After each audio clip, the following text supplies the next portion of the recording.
এই যে আমার সব থেকে টেস্টি আইটেম চিংড়ি মাছের মাথার বড়া।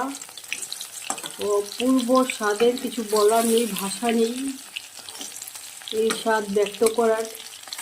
যারা পছন্দ করো, যাদের প্রিয়, ওরা জানো কতটা টেস্টফুল আইটেম এটা। এই বড়া হলে আর কিছু লাগে না খাওয়ার জন্য, এত বড় যেহেতু। আর যে এই যে তেলটা, এর সাথে চিংড়ি মাছের মাথার যে ব্রেন থাকে, গিলো বলে বাংলা যেটাকে, ওইটাও মিশে যায়, এত টেস্ট লাগে তেলটা কি বলার নেই।